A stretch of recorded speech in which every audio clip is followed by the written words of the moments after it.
was thinking about this today. If life wasn't hard, it wouldn't be interesting.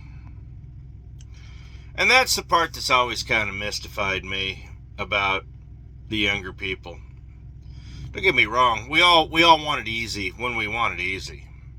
It's fine. But the one thing my generation did that I haven't seen any generation after this do is to just go exploring. Now, don't get me wrong, you see YouTube's all these young people going off and seeing this and seeing this. I'm not talking about going on holiday or vacation or anything like that. I'm talking about just packing a bag and leaving. And going off and starting your own life at 16 and 17 years old. It's a lot more, my generation was like the last generation to do that. Life was meant to be lived. I remember when I finally got out of high school and realized that the future was wide open. It was exciting. And interesting. You're sitting here making $4.50 an hour. My rent at the time was $200, $205 a month. I lived in a bad part of town. I had a one bedroom. That was kind of cool. Paid my electric, had gas, paid all my utilities. Didn't have a phone. And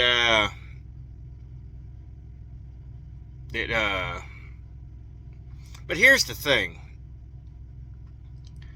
That 435 didn't stay 435 forever. I moved up, got better jobs, went to 625.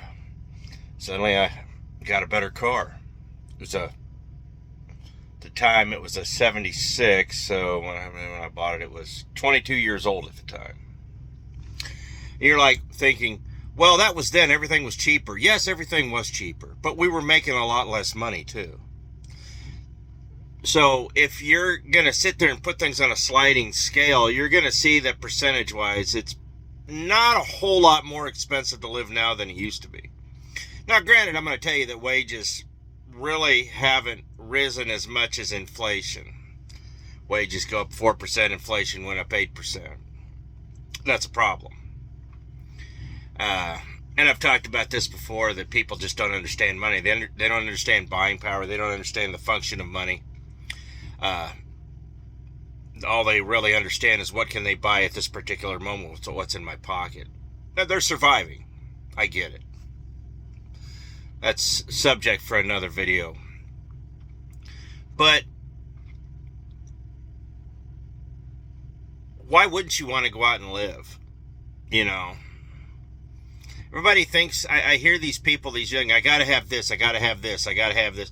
I sit there and I talk to these young kids, these young guys, 22, 23 years old. They don't own anything. They lease their cars. They rent their apartments. They stream everything. The only thing they outright own of any value is their cell phone. And don't get me wrong, these days you just have to have a phone. I really get that. Back when I was younger, you could get away without having a phone. You get away without having a phone now, but you're going to be at a great disadvantage, I'll tell you that. But you don't have to have all those things to live. The struggle is what makes life interesting. How am I going to make it to tomorrow? All right, I made it to tomorrow. Well, how am I going to make it to tomorrow? Hey, I got rent due next week. What do I do? I'll tell you this. I've worked a lot of weird jobs. I worked temp services. Changed jobs a couple times. I went without quite a bit. But I'll tell you what. The interesting part was figuring out how I was going to do it. Now, here's the thing. I never sold drugs. I never did anything illegal. I just worked. I remember one night, had about $2 to my name. I was down at the Heritage having coffee with some friends because that's pretty much all I could afford.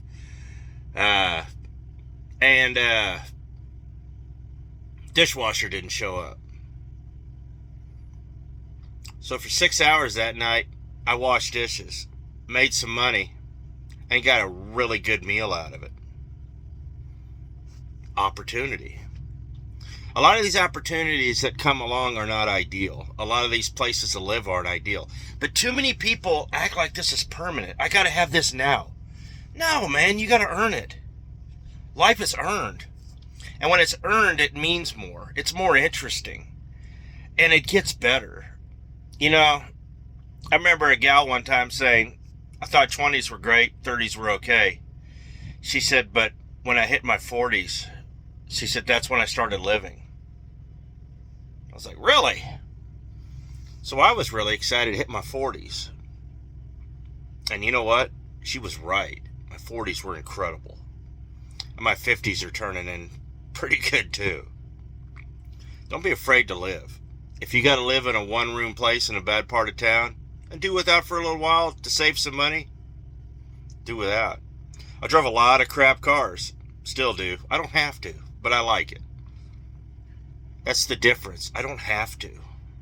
I choose to. Mainly because my stuff's all it does is sit anyways. There's no point in me buying a brand new car. But you don't need a brand new car. You don't need half the stuff you think you need to live. You need a roof over your head and a plan. And I think the world would be a better place if people just packed a bag and left and went off and explored the world like we used to. You know, we live in a great place. We live in a great country. Don't let anybody ever tell you. Even some of the places like Illinois and California and New York that people talk bad about, go visit them. They're beautiful. Illinois is a stunningly beautiful place. California, go sit on the coast and watch the waves. New York, the Five Fingers up there, Seneca, the Catskills, the Adirondacks, all that up there, stunningly beautiful. Go explore, guys. Go see the world. It's worth it. I don't want, I was in the Army with guys who knew people that they live and die in the same 8 blocks. Don't be that. The world's a huge place, so much bigger than you. And if you get out into it, you're going to find it's a fascinating place and it's wonderful.